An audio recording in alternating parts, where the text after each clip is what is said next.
अथ षष्टितमः सर्गः।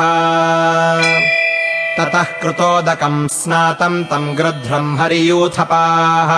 उपविष्टा गिरौ रम्ये परिवार्य समन्ततः तमङ्गदमुपासीनम् तैः सर्वैर्हरिभिर्वृतम्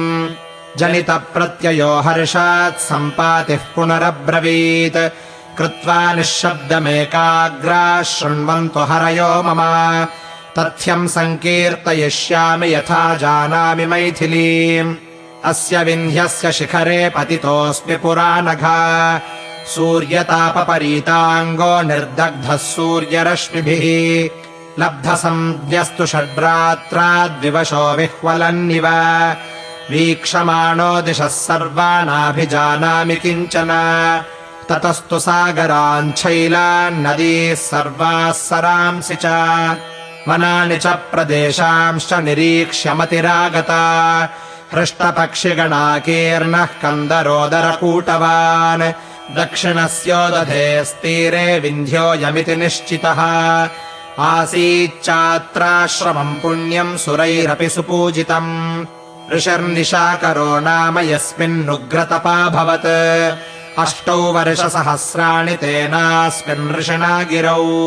वसतो मम धर्मज्ञे स्वर्गते तु निशाकरे अवतीर्य च विन्ध्याग्रात् कृच्छ्रेण विषमाच्छनैः तीक्ष्णदर्भाम् वसुमतीम् दुःखेन पुनरागतः तमृषम् द्रष्टुकामोऽस्मि दुःखेनाभ्यागतो भृशम् जटायुषा मया चैव बहुशोऽधिगतो हि सः तस्याश्रमपदाभ्यासे वपुर्वाताः सुगन्धिनः वृक्षो नापुष्पितः कश्चिदफलो वा न दृश्यते उपेत्य चाश्रमम् पुण्यम् वृक्षमूलमुपाश्रितः द्रष्टुकामः प्रतीक्षे च भगवन्तम् निशाकरम्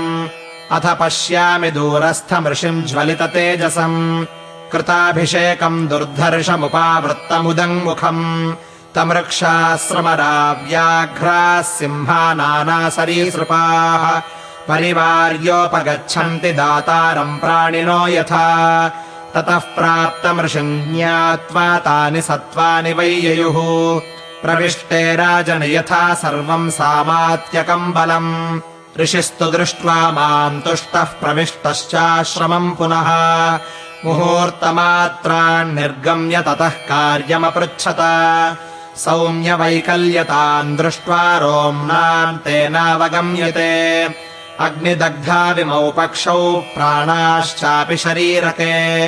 गृध्रौ द्वौ दृष्टपूर्वौ मे मातरिश्वसमौजवे गृध्राणाम् चैव राजानौ भ्रातरौ कामरूपिणौ ज्येष्ठो वितस्त्वम् सम्पाते जटायुरनुजस्तव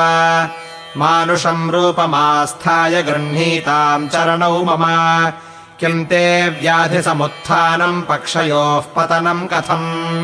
दण्डो वायम् धृतः केन सर्वमाख्याहि पृच्छतः इत्यार्षे श्रीमद् रामायणे वाल्मीकीये आदिकाव्ये किष्किन्धाकाण्डे 6तमः सर्गः।